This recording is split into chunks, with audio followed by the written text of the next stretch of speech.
दोस्तों, आज की कहानी में हम देखेंगे कि एक अनजान वायरस फैलने की वजह से धरती पर मौजूद सभी इंसान मारे जाते हैं, लेकिन कहीं से एक आदमी अभी भी जिंदा बचा है जो पिछले 2 सालों से किसी और जिंदा इंसान को ढूंढने के लिए इधर उधर भटक रहा है। लेकिन फिर एक दिन उसे एक औरत मिलती है जो उसे बताती है कि पृथ्वी पर सिर्फ हम दोनों ही जिंदा बचे हैं और अब हम दोनों को ही मिलकर बच्चे पैदा करने हैं और धरती पर जनसंख्या को आगे बढ़ाना है। तो कहानी शुरू होती है और हमें बताया जाता है कि एक अनजान वायरस की वजह से धरती पर मौजूद सभी इंसान मारे गए, लेकिन एक आदमी अभी भी जिंदा बचा है जिसका नाम फिलिप है। अब बेचारा फिलिप अकेला ही काफी सालों से इधर उधर भटक रहा है ताकि उसे कोई जिंदा इंसान मिल जाए, लेकिन उसे कोई नहीं मिलता, जिससे वह बहुत परेशान हो जाता है और वापस अपने होम टाउन आ जाता है। जिस बीच उसे एक साइन बोर्ड दिखता है तो वह उस पर लिख देता है कि एक इंसान अभी भी जिंदा है। आगे वो अपने घर पहुंचता है और सोचता है कि मैं इस घटिया घर में क्यों रहूं, जबकि मेरे टाउन में बहुत बड़े बड़े रईसों के घर हैं। जिसके बाद वो टाउन के सबसे अमीर आदमी के घर पर रहने के लिए चला जाता है, जिसमें वो बड़े बड़े म्यूजियम से चुराई हुई पेंटिंग्स को टांग देता है जिन सबकी कीमत अरबों डॉलर्स में थी। लेकिन जब फिलिप का इससे भी मन नहीं भरा तो वो वहाँ पर इजिप्ट की मम्मी का ताबूत उठा लाया और एक डायनासोर का सर भी उठा लाया जिसको वो अपनी डाइनिंग टेबल पर सजाता है। फिर रात को सोने से पहले वो ऊपर वाले से बार बार हस्त मैथुन करने के लिए माफी मांगता है जो वो पिछले 2 सालों से कर रहा था। फिर अगली सुबह वो टॉयलेट जाता है लेकिन उसमें पानी नहीं आ रहा था, तो वह अपना पिछवाड़ा धोने के लिए बहुत सारी बिस्लेरी की बोतल उठा लाता है। फिर पेट खाली करने के बाद उसे भूख लगी थी तो वह एक सुपरमार्केट में जाता है जिसके दरवाजे को खोलने की बजाय वो उसे बंदूक से उड़ा देता है। फिर अंदर आकर वो अपने लिए बहुत सारा खाना लेता है, लेकिन तभी उसकी नजर वहाँ रखी गंदी मैगजीन्स पर जाती है जिसको वह ठूस ठूस कर अपनी ट्रॉली में डालता है और वहाँ से निकल लेता है। रात को वह $10,000 की वाइन खोलता है और ऊपर वाले को शुक्रिया करता है, जिसके बाद वो 2 बार हाथ गाड़ी चलाता है और चुपचाप सोने चला जाता है। फिर अगले दिन फिलिप अपना टाइम पास करने के लिए घर के महंगे महंगे सामानों को बर्बाद कर देता है, लेकिन जब इससे भी उसका मन नहीं भरता तो वह एक महंगी मस्टैंग को एक सस्ती कार से भिड़ाकर विस्फोट कर देता है, क्योंकि वो बेचारा कब तक अपनी हाथ गाड़ी चलाकर टाइम पास करता। अब ऐसे करते करते कुछ दिन बीत जाते हैं और हम देखते हैं कि फिलिप का घर एक कबाड़ खाना बन चुका है, और वैसे भी वो इस घर को क्यों ही साफ करता, ये घर उसका थोड़ी ना था। आगे वो एक रबर के पूल को दारू से भर देता है और उसी में नहाता है, उसी को पीता है। इसी बीच अचानक उसे जोर का टॉयलेट आ जाता है, लेकिन उसके टॉयलेट में कबाड़ भरा पड़ा था, इसलिए वो अपने लिए एक नया कमोड बनाने की सोचता है। वो एक स्विमिंग पूल के फट्टे को बीच में से काट देता है और वहीं पर हगने बैठ जाता है। फिर हगने के बाद वो एक बार में जाता है और वहाँ पर रखे हुए खिलौनों से पूछता है कि क्या तुम लोग थोड़ी दारू पीना चाहोगे, लेकिन जब वो खिलौने उसे कोई जवाब नहीं देते तो वह खुद ही पूरी बोतल दारू की पीकर वहाँ पर बेहोश हो जाता है। थोड़ी देर बाद जब उसे होश आता है तो वह एक खिलौने को अपने साथ कार में लेकर एक लड़की के पुतले के पास जाता है और उससे बातें करने लगता है। कहता है कि मैं बहुत दिनों से तुम्हें नोटिस कर रहा हूँ, लेकिन मुझमें इतनी हिम्मत नहीं थी कि मैं तुम्हें अपनी दिल की बात बता सकूं। जो कहकर वो उसे किस करने लगता है कि तभी उस पुतले का हाथ टूट जाता है, जिसे देखकर फिलिप उदास हो जाता है और अगले दिन एक पहाड़ी पर जाकर वहाँ पर RIP फिलिप लिख देता है। जिसके बाद वो अपनी कार में बैठता है और उसे फुल स्पीड से पहाड़ी से क्रैश करवाने के लिए आगे बढ़ता है, लेकिन इससे पहले कि वो अपनी जान देता उसे वहाँ कुछ अजीब सी चीज दिखाई देती है। वो जल्दी से अपनी कार रोकता है और देखता है कि पहाड़ के पीछे से धुआं निकल रहा है, जिसका मतलब था कि कोई इंसान अभी भी जिंदा बचा है, इसलिए वो जल्दी से उस धुएं की तरफ आगे बढ़ता है। फिर उस जगह पर पहुंचकर उसे एक कैंप लगा हुआ दिखाई देता है, जिसके साथ ही वहाँ पर एक लड़की की ब्रा भी टंगी हुई थी, जिसे देखकर वह खुश हो जाता है और उस ब्रा को सूंघने लगता है। जिसके बाद वो वहीं पर बेहोश हो जाता है। थोड़ी देर बाद जब उसे होश आता है तो वह खुद को एक खूबसूरत लड़की की गोद में लेटा हुआ पाता है, जो उसे कहती है कि मुझे तो यकीन ही नहीं हो रहा कि तुमने मुझे ढूंढ लिया, जो कहकर वो उसे किस करने लगती है। पर तभी फिर से उसकी आंख खुलती है और वह देखता है कि एक लड़की उसे CPR दे रही थी और वो दिखने में बिल्कुल भी खूबसूरत नहीं थी, इसलिए वह उससे डरकर दूर हट जाता है। वो उससे पूछता है कि वो खूबसूरत लड़की कहाँ गई, जिस पर वो लड़की, जिसका नाम कैरल होता है, कहती है कि तुम बेहोश हो गए थे और तुमने अपने कच्छे में सुसु भी कर दिया था, इसलिए मैं तुम्हें CPR दे रही थी। फिलिप कहता है कि मैंने सुसु नहीं किया, ये पहले से ही गीला था, जो कहते हुए वो उसकी तरफ बढ़ने लगता है, जिससे घबराकर कैरल अपनी बंदूक निकाल लेती है। कहती है कि पहले तो मेरी ब्रा नीचे रखो और ये बताओ कि क्या तुम एक अच्छे इंसान हो। वो कहता है कि हाँ मैं अच्छा हूँ, तुम मुझ पर भरोसा कर सकती हो। वो पूछती है कि तुमने ही उस साइन बोर्ड पर अपने बारे में लिखा था। फिलिप कहता है कि हाँ वो मैंने ही लिखा था। दरअसल अकेले रह रहकर मैं परेशान हो चुका था और अपनी जान देने ही जा रहा था कि तभी मुझे तुम दिखाई दी। जो सुनकर कैरल को उस पर तरस आ जाता है और वह उससे दोस्ती कर लेती है। आगे वो दोनों साथ में बैठकर कॉफी पीने लगते हैं, जहाँ पर हम फिलिप को देखते हैं जो बिल्कुल भी खुश नहीं था, क्योंकि वो अपने लिए हमेशा से एक खूबसूरत लड़की चाहता था, लेकिन उसे क्या मिला, ये जंग लगा कबाड़। जिसके बाद वो कैरल को अपना घर दिखाने ले जाता है, लेकिन तभी रास्ते में कैरल उसे एक स्टॉप साइन पर रुकने के लिए कहती है। जिसके बाद वो दोनों दाएं बाएं देखकर चेक करते हैं कि कहीं कोई सड़क क्रॉस तो नहीं नहीं कर रहा। आगे घर आकर फिलिप कैरल को अपना टॉयलेट वाला पूल दिखाता है, फिर कचरे वाला पूल दिखाता है और फिर दारू वाला पूल दिखाता है। फिर अंदर आकर कैरल को वहाँ बहुत सारे मैगजीन के ढेर पड़े हुए दिखते हैं, तो वह उससे पूछती है कि ये सब क्या है। फिलिप कहता है कि ये मेरी हाथ गाड़ी चलाने के लिए गंदी मैगजीन्स हैं। जो सुनकर कैरल हंसने लगती है और कहती है कि मैं तुम्हें जज तो नहीं करना चाहती, पर तुम मुझे बहुत बड़े ठरकी लगते हो। जो सुनकर फिलिप को बहुत बुरा लगता है और वो उसे वहीं पर छोड़ आता है जहाँ से वो उसे उठाकर लाया था।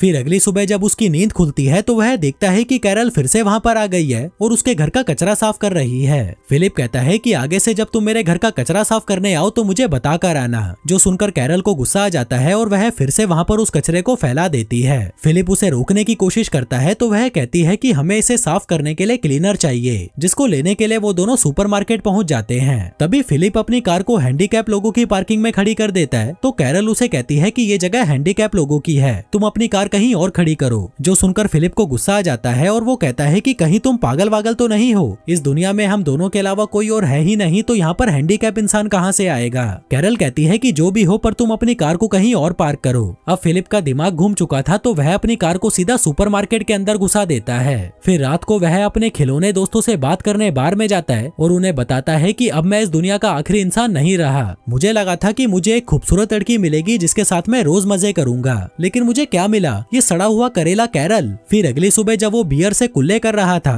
तभी वह देखता है कि कैरल अपना सामान पैक करके वहीं पर रहने आ रही है। जो देखकर वह दौड़ता हुआ उसके पास आता है और कहता है कि तुम्हें पता है ना ये दुनिया कितनी बड़ी है, तो तुम्हें रहने के लिए मेरे घर का बगल वाला घर ही मिला था। कैरल कहती है कि तुम्हें इससे क्या प्रॉब्लम है, क्या तुम्हें डर लग रहा है कि मैं तुम्हें गंदी गंदी हरकतें करते देख लूंगी। तभी फिलिप उसके सामने अपना कच्छा उतार देता है और कहता है कि ले देख ले, अब और क्या ही बचा है देखने के लिए। कैरल कहती है कि देख यार, हम दोनों को किसी मकसद के लिए चुना गया है और वो मकसद है धरती की जनसंख्या को आगे बढ़ाना। फिलिप कहता है कि देखो, मैं तुम्हारी इंसल्ट तो नहीं कर रहा, लेकिन मैं तुम्हारे साथ सुहागरात मनाने में बिल्कुल भी इंटरेस्टेड नहीं हूँ, चाहे तुम इस धरती की आखिरी औरत ही क्यों ना बची हो। जो कहकर वो वहाँ से चला जाता है और अपने टट्टी वाले पूल पर बैठकर हगने लगता है। पर तभी कैरल वहाँ पर आती है और कहती है कि क्या तुम अंदर जाकर नहीं हग सकते। वो कहता है कि नहीं, क्योंकि अंदर पानी नहीं है। कैरल कहती है कि देखो यार, हमें इंसानों की तरह जीना होगा, तभी हम आगे जाकर अपने बच्चों को एक बेहतर जिंदगी दे पाएंगे। वो कहता है कि पागल की बच्ची, तुझे समझ नहीं आता कि मैं तेरे साथ बच्चे पैदा नहीं करना चाहता। वो कहती है कि ठीक है, लेकिन मुझे खाने के लिए फ्रेश फ्रूट्स और वेजिटेबल्स चाहिए, क्या तुम्हें नहीं चाहिए वो। फिलिप कहता है कि मुझे इससे कोई फर्क नहीं पड़ता। तभी कैरल अपनी पॉकेट में से एक टमाटर निकालती है और उसे चिढ़ाते हुए खाने लगती है। वहीं उसको टमाटर खाता देख फिलिप भी 2 साल पुराने डिब्बे में पैक टमाटर खाने लगता है, लेकिन उसे वो खाने में मजे नहीं आ रहे थे, तो वह रात में चुपके से कैरल के गार्डन में घुस जाता है और उसके सारे टमाटर खा जाता है। फिर अगली सुबह कैरल उसके घर पर आती है और पूछती है कि क्या तुम्हें टमाटर खाकर मजे आए, जिस पर वो उसके मुंह पर मुंह कर जाता है और कहता है कि मुझे नहीं पता तुम क्या बोल रही हो, जिस पर कैरल उसे आतंकवादी बोलकर लंगड़ाती हुई वहाँ से जाने लगती है। फिलिप उससे पूछता है कि तुम्हारे पैर को क्या हुआ। वो कहती है कि जमीन से पानी निकालते वक्त मुझे चोट लग गई। अब उसकी ये हालत देखकर फिलिप को उस पर तरस आ जाता है, इसलिए वो उसकी पानी का जुगाड़ करने में मदद करता है, जिसमें वो एक वॉल्व से पानी के पाइप को जोड़कर पानी को कैरल के घर तक ले आता है, जिसे देखकर वह बहुत खुश होती है और उसे रात को डिनर के लिए इनवाइट करती है। फिर रात में डिनर के दौरान कैरल फिलिप को बताती है कि तुम्हारे औजार को देखकर मुझे पूरा यकीन हो चुका है कि ऊपर वाले ने हमें धरती पर जनसंख्या को आगे बढ़ाने के लिए मिलवाया है। फिलिप कहता है कि ठीक है, अगर तुम इतना ही जोर दे रही हो तो आज रात को हम कर ही लेते हैं। कैरल कहती है कि नहीं, मैं तुम्हारे साथ तब तक सुहागरात नहीं मनाऊंगी जब तक तुम मुझसे शादी नहीं कर लेते। जो सुनकर वह हंसने लगता है और कहता है कि तुम मजाक अच्छा कर लेती हो। वो कहती है कि नहीं, मैं मजाक नहीं कर रही, क्या तुम ये चाहते हो कि इस धरती पर पैदा होने वाला पहला बच्चा नाजायज हो। फिलिप कहता है कि तुम ये शादी क्यों करना चाहती हो, जबकि इस चीज का कोई मतलब नहीं है। वो कहती है लेकिन मेरे लिए मतलब है, अगर दुनिया खत्म हो गई है तो इसका मतलब ये नहीं कि हम अपने रीति रिवाज भूल जाएं। अब फिलिप को किसी भी हाल में उसके साथ इंटीमेट होना ही था, इसलिए वो उसके साथ शादी करने के लिए मान जाता है। कैरल कहती है कि पहले तो मुझे अच्छे से कहो अपने घुटनों पर बैठकर, जिस पर फिलिप अपने घुटनों पर बैठकर उसे प्रपोज करता है और कैरल उसे हाँ बोल देती है। लेकिन उसकी हाँ सुनकर फिलिप को बिल्कुल भी खुशी नहीं होती, तो वह डिनर को आधे में ही छोड़कर वहाँ से घर चला जाता है, जिसके पीछे पीछे कैरल उसके लिए खाना लेकर आती है। कहती है कि तुम्हें पता है अमेरिका का राष्ट्रपति मर चुका है, इसलिए अब हम दोनों में से ही किसी को राष्ट्रपति बनकर देश की कमान अपने हाथों में लेनी होगी।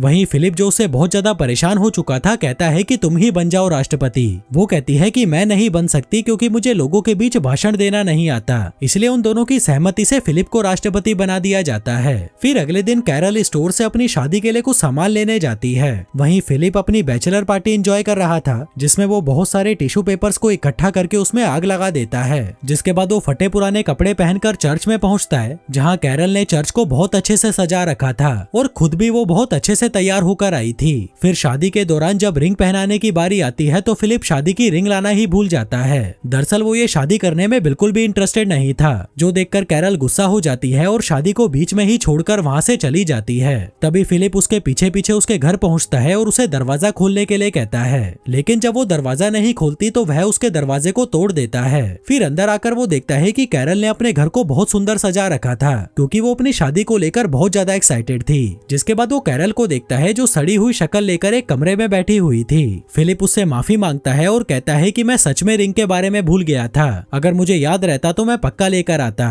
वहीं कैरल भी उसे माफ कर देती है। जिसके बाद वो दोनों अंगूठी लेने के लिए एक ज्वेलरी शॉप में जाते हैं, जहां से वो बहुत सारी अंगूठियां उठा लेते हैं, जिनको एक एक करके फिलिप कैरल की उंगलियों में पहना देता है और उससे शादी कर लेता है। फिर रात को जब सुहागरात मनाने की बारी आती है तो कैरल उसके साथ इंटीमेट होने की बजाय रात भर उससे बातें करती रहती है। फिर अगले दिन से कैरल भी फिलिप के साथ वो सभी चीजें करती है जिसको करने में फिलिप को बहुत मजे आते थे। जिसके बाद वो कैरल को अपनी एक्स गर्लफ्रेंड से भी मिलवाता है, जिसको देखकर कैरल को उससे जलन होने लगती है तो वह उसे उठाकर बाहर फेंक देती है। फिर खूब मौज मस्ती करके जब वो दोनों घर की ओर जा रहे थे तभी चौराहे पर उनकी कार एक लिमोजिन से टकरा जाती है। फिलिप जल्दी से उतरकर उस लिमोजिन को देखने जाता है कि कहीं उसमें कोई इंसान तो नहीं है, और तभी उसमें से मेलिसा नाम की एक खूबसूरत लड़की नीचे उतरती है, जिसे देखकर फिलिप के तो होश ही उड़ जाते हैं। वहीं कैरल भी मेलिसा को देखकर बहुत खुश होती है और फिर वो तीनों उसकी कार से फिलिप के घर पर जाने लगते हैं, जहाँ रास्ते में फिलिप मेलिसा को घूरे जा रहा था और उसको पटाने के लिए उसकी छोटी छोटी बातों पर खिलखिलाकर हंस रहा था।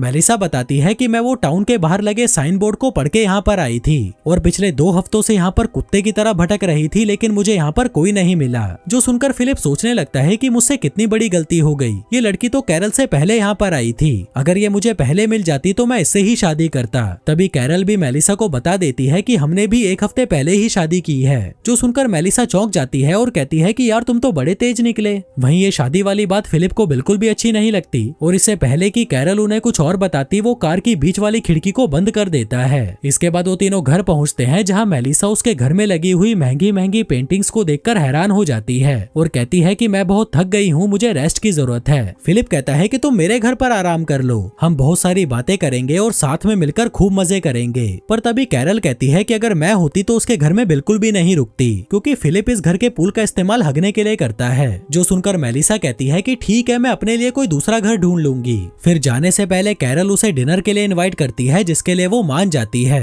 तभी कैरल उसे गले लगा लेती है। वहीं फिलिप जो ऐसे मौके कभी नहीं छोड़ता, वो भी उनके बीच में घुस जाता है और जाकर मेलिसा को पीछे से चिपकने लगता है। फिर शाम के समय जब डिनर की तैयारी की जा रही थी तभी फिलिप वहाँ पर अपनी दाढ़ी काट कर आता है, जो देखकर कैरल चौंक जाती है कि जब उसने कहा था तो फिलिप ने उसे दाढ़ी काटने से मना कर दिया था। दरअसल वो मेलिसा के साथ इंटीमेट होने की नाकाम कोशिश कर रहा था, जिसके लिए वो कुछ भी करने को तैयार था। फिर रात में जब सभी डिनर टेबल पर थे तभी फिलिप मेलिसा को घूरे जा रहा था और अपने आप को कोसे जा रहा था कि उसने इतनी जल्दी शादी क्यों कर ली। जिसके बाद वो मेलिसा की हर बात में हाँ मिलाने लगता है, जैसे कि जो मूवी मेलिसा की फेवरेट थी वो फिलिप की भी फेवरेट थी, जो खाना मेलिसा का फेवरेट था वो उसका भी फेवरेट था, जो कार उसकी फेवरेट थी वो उसकी भी फेवरेट थी। दरअसल वो ये इसलिए कर रहा था ताकि मेलिसा को लगे कि इन दोनों के बीच में कोई कनेक्शन है। फिर डिनर खत्म होने के बाद कैरल फिलिप को अपने साथ मस्ती करने के लिए बुलाती है, लेकिन फिलिप का बिल्कुल भी मन नहीं था तो वह उसे मना कर देता है और कहता है कि मेरे पेट में दर्द है। कैरल पूछती है कि तुम मुझे एक बात बताओ, कहीं तुम मेलिसा से आकर्षित तो नहीं हो?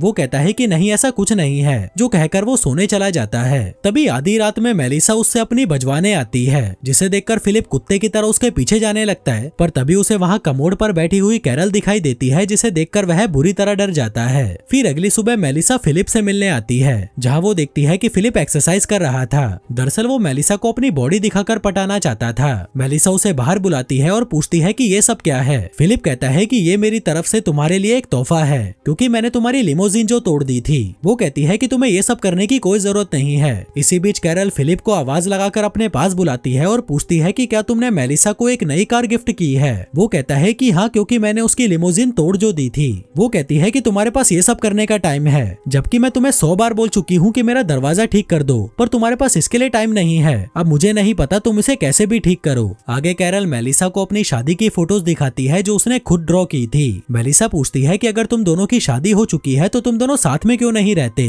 वो कहती है कि नहीं, मैं उसके साथ नहीं रह सकती, वो बहुत गंदा है। मैंने उसके साथ शादी सिर्फ धरती पर जनसंख्या को बढ़ाने के लिए की है। वहीं जब फिलिप दरवाजा ठीक कर रहा था तभी मेलिसा उसके पास आती है। वो कहती है कि मेरे पास एक जनरेटर है जिससे हम बियर को ठंडी करके पी सकते हैं, इसलिए तुम शाम को कैरल को लेकर मेरे घर पर आ जाना। लेकिन फिलिप अकेले ही उसके घर बियर पीने पहुंच जाता है और उसे कहता है कि कैरल की तबीयत खराब है इसलिए वो नहीं आ सकती, जबकि इसने कैरल को बताया ही नहीं था कि मेलिसा ने इनको बियर पीने के लिए इनवाइट किया है। फिर बातों के दौरान मेलिसा उसे बताती है कि मैं पिछले 2 सालों से किसी मर्द की तलाश में भटक रही हूँ, क्योंकि मुझे भी मजे करे काफी साल बीत चुके हैं। मेरी भी कुछ जरूरतें हैं जिन्हें मैं पूरा करना चाहती हूँ। फिलिप कहता है कि हाँ, मैं समझ सकता हूँ, ये सब नेचुरल है। मेलिसा कहती है कि मैं तुम दोनों के लिए बहुत खुश हूँ कि तुम दोनों साथ में हो। भले ही तुम दोनों में अनबन चलती रहती है पर तुम दोनों साथ में तो हो, जिसकी मैं बहुत इज्जत करती हूँ। वहीं फिलिप उसे ये बताने के लिए तड़पा जा रहा था कि मैं कैरल से बिल्कुल भी खुश नहीं हूँ। मैं तो तुम्हारे जैसी किसी लड़की के साथ मजे करना चाहता था, पर मुझे क्या मिला, ये सड़ा हुआ कचरा।